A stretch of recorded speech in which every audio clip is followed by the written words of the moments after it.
আমি এখনো থাকাকালীন আমি দেখতাম চাই এই দোকানে কতগুলা কাস্টমার আয়। আচ্ছা ঠিক আছে।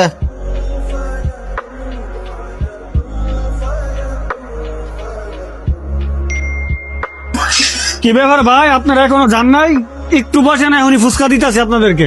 ভাই আপনার ফুচকা দেওয়া লাগবে না। কেন ভাই, আপনারা তো অনেকক্ষণ ধরে বসে রয়েছেন, তাহলে ফুচকা খাইবেন না কেন? আমি আপনার দোকান থেকে গেছি না এই কারণে, আপনি বলছেন রিজিকের মালিক আল্লাহ। আমি থাকাকালীন আপনার দোকানে কতগুলা কাস্টমারে এটা আমি দেখবো। ভাই আপনারা তো মুসলমান তাই না? হ্যাঁ অবশ্যই।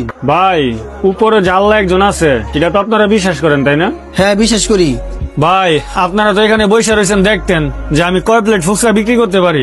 আমি যদি 1 প্লেট ফুচকা বিক্রি করতে পারি এটাই আমার রিজিক, এটাতে আমি সন্তুষ্ট। আচ্ছা ঠিক আছে, আমরা এখানে বসে আছি।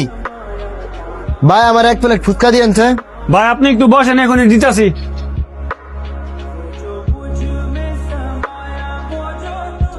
ভাই এই ধরেন আপনার ফুচকা।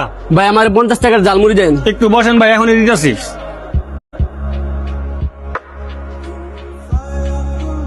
ভাই এই ধরেন আপনার মুড়ি।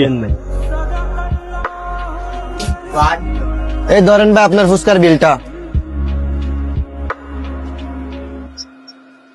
রাজীব ভাই স্কুলের অফিসে 10 প্লেট ফুচকা লইয়া যাইতেন কইছে স্যারে।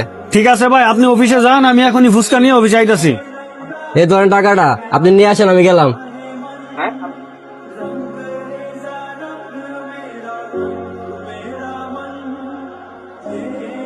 ভাই রিজিকের মালিক যে আল্লাহ তা আপনি মনের প্রাণে বিশ্বাস করেন। আমরা এখানে বসে দেখা তার নিচ্ছকে দেখলাম। ভাই আল্লাহ তাআলার উপর আপনার বিশ্বাস দেখা আমি মুগ্ধ হয়ে গেছি।